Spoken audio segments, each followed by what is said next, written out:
நடிகர் அஜித் குமாரோட தாயாரான மோகினி இறந்துட்டாங்க. அது மட்டும் இல்லாம, அவங்களுடைய அந்த மறைவுக்கு நெறைய பிரபலங்கள் இதுவரைக்கும் தன்னுடைய இரங்கல் தெரிவிச்சுட்டு வராங்க.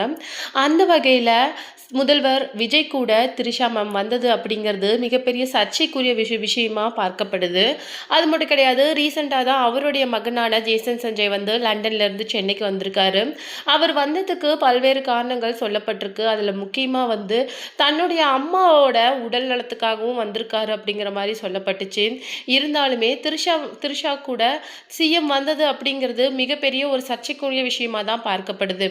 அது மட்டும் கிடையாது, அவங்க மேபி தனியாக கூட வந்திருக்கலாம். ஆனால் சிஎம் கூட தன்னுடைய பவரை காட்டும் அப்படிங்கிறதுக்காகவே வந்திருக்காங்க அப்படிங்கிற மாதிரி நிறைய விஷயங்கள் சொல்லப்பட்டுச்சு. இதில் எல்லாருமே முக்கியமாக பேசுகிற ஒரு விஷயம் தயவு செய்து அவங்கள விட்டுறாதீங்க. அதாவது சங்கீதா மேமையும் ஆகட்டும், இல்லை உங்கள் பசங்களாகட்டும், தயவு செய்து அவங்கள விட்டுறாதீங்க அப்படிங்கிற மாதிரி சொல்லப்படுது. ஏன்னா அதுக்கு ஒரு முக்கியமான காரணம், டிவோர்ஸ் எந்த அளவுக்கு ஃபாஸ்ட்டாக முடியுதோ அதுக்கப்புறமேலு அவங்களுக்குள்ள அந்த இப்போ லிவிங் ரிலேஷன்ஷிப்பில் இருக்கிறது திருமணமாக மாறும் அப்படிங்கிற மாதிரி சொல்லப்படுது. இது ரசிகர்கள் மத்தியில் மிகப்பெரிய கலக்கத்தை ஏற்படுத்தியிருக்கு. இன்னொரு பக்கம் அவருடைய அதாவது அஜித்குமாரோடைய அம்மாவோட இறுதி சடங்குல சங்கீதா விஜய் வந்ததாகவும் சொல்லப்படுது. இன்னொரு முக்கியமான விஷயம் என்ன அப்படின்னு சொல்லிட்டு பார்த்தீங்கன்னா, அவருடைய மனைவியான ஷாலினி அவங்க இறுதி சடங்கு அப்போ மயக்கம் போட்டு விழுந்திருக்காங்க அப்படிங்கிற மாதிரி சொல்லப்படுது. இதுக்கு நிறைய விஷயங்கள் சொல்லப்படுது. நாம் அதை தான் இந்த வீடியோவில் டீட்டெயிலாக பார்க்க போகிறோம். வீடியோக்குள்ளே போகிறதுக்கு முன்னாடி நீங்கள் நம்ம சேனலுக்கு புதியவராக இருந்தால் மறக்காமல் சிபி ட்ரெண்டிங்கை சப்ஸ்கிரைப் பண்ணி ஃபாலோ பண்ணிக்கோங்க. வாங்க வீடியோக்குள்ளே போகலாம்.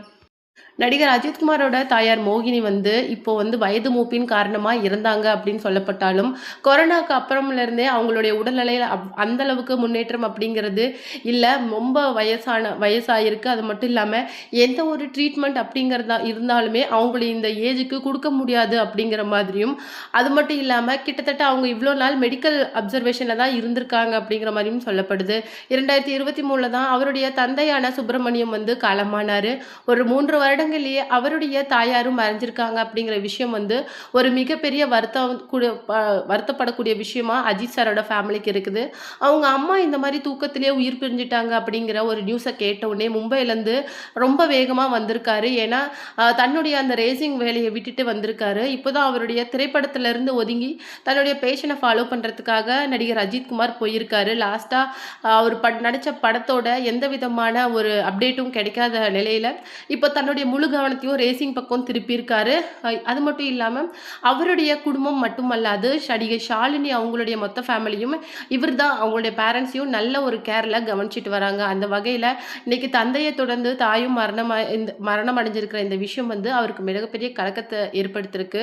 அது மட்டும் இல்லாமல் இது நடிகை ஷாலினியை தான் அதிகமாக பாதிச்சிருக்கு அப்படின்னு சொல்லப்படுது. ஏன்னா கிட்டத்தட்ட அவங்க அவங்களுடைய மறைவுல இருந்தே எல்லா வேலைகளையும் பார்த்துருக்காங்க. இறுதி சடங்கு அப்போ அவங்க ரொம்பவும் மனமுடைஞ்சு அழுததா சொல்லப்படுது. அதனால அவங்களுக்கு அந்த மயக்கம் அப்படிங்கிறது ஏற்பட்டிருக்கு அப்படிங்கிற மாதிரி சொல்லப்படுது. அது மட்டும் இல்லாமல் இப்போ அவங்க நல்லா இருக்காங்க அந்த மாதிரி சொல்லப்படுது. இந்த மாதிரி அவங்களுடைய அந்த மதரின்லாக்காக அவங்க இந்த அளவுக்கு கனத்த இதயத்தோடு அழுதது அப்படிங்கிறது ஒரு பெரிய விஷயமாகவும் பார்க்கப்படுது.